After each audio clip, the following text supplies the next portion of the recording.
Hi, I'm Glenn Darcy, Vice President of Product Management for Arturia. Today I'm going to be giving you a tour of our new Clavinet V software.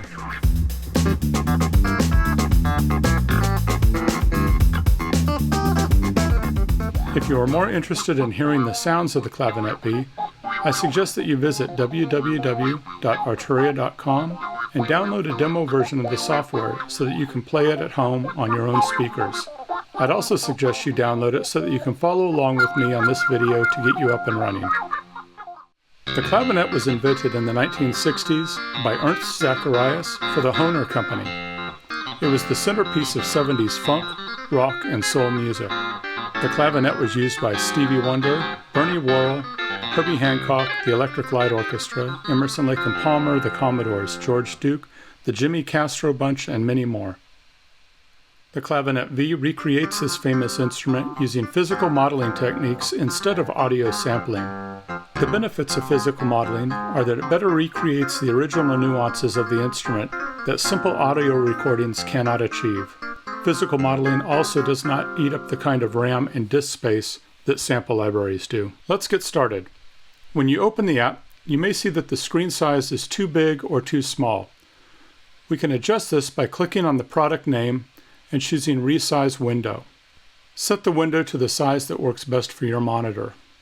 The main screen gives you access to the controls that you will need most often. The first thing that you'll probably want to do is browse presets. We have two ways to do this. First, you can use the arrow buttons next to the preset name. The other is to use the browser. To open the browser, you click on the browser icon. From here you can see the preset names as well as the selected preset. You can choose a preset by clicking on the name. On the left side are the data filters that allow you to cut down the list of sounds to better focus your search. Another way to browse your presets is using an Arturia keyboard controller. In this case, we're going to use a Keylab Essential, so I just pick and choose it down here. Now from the Keylab directly, I can choose presets, or I can even go to my data filters. So in this case, let's go choose a standard sound. And now it's going to reduce the preset list. I can navigate them via the arrow buttons or using the data dial and select them directly. The main controls on the clavinet are the tone selectors and the pickup selectors. There are two pickup selectors, A, B, and CD switches. The A-B switch in the A position as shown is the rhythm pickup, similar to the neck pickup on a guitar. The sound is richer and fuller in this position.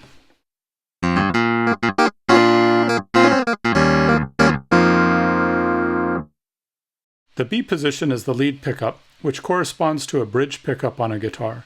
The sound is much brighter in this position.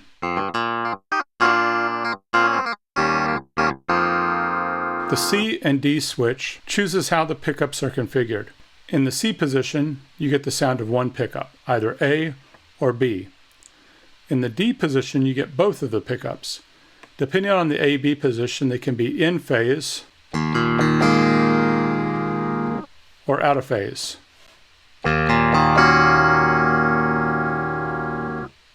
After the pickups are the filter switches.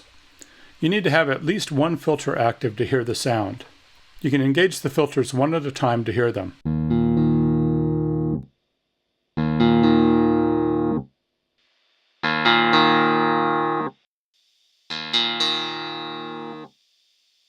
You can combine filters to create other types of sounds.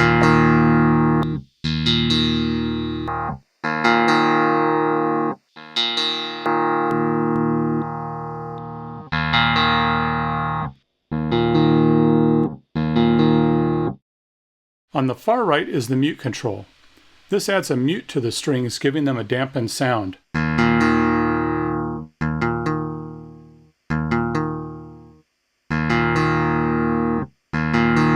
The guitar amp allows you to get the sound that you would have heard on many live shows in the 70s. Based on a model of the Fender Twin, it can give you clean and overdriven sounds. Also on the amp, you have the reverb. The convolution reverb models the original tank reverbs found on a Fender Twin.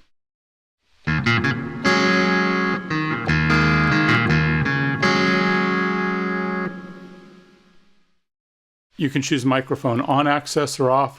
You can choose a bright mode, as well as your middle, bass, and treble controls.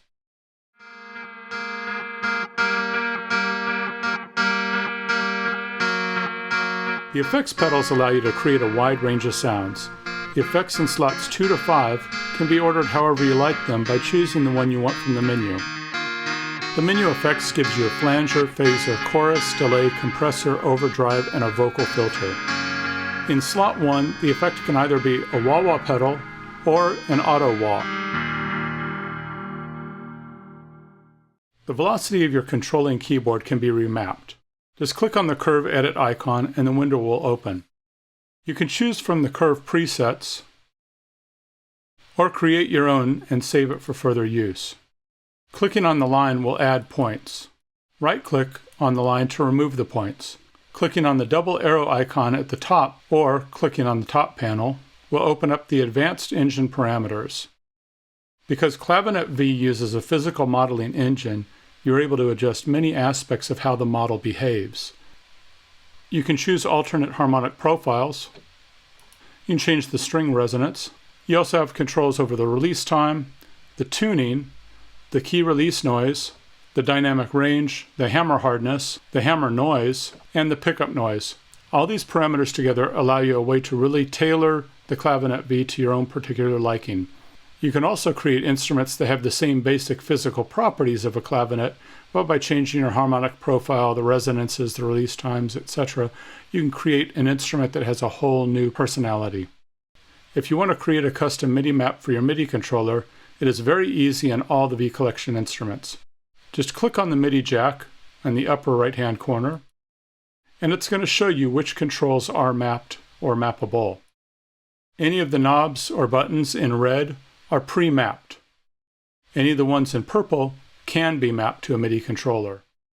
On something that has been mapped, all you have to do is click on it, and it will show you the MIDI CC that it's assigned to and the channel number, as well as the minimum and maximum range. To assign something, all you have to do is choose the parameter, move a knob on your controller, and it will automatically assign it. You can save and load your favorite MIDI controller configurations.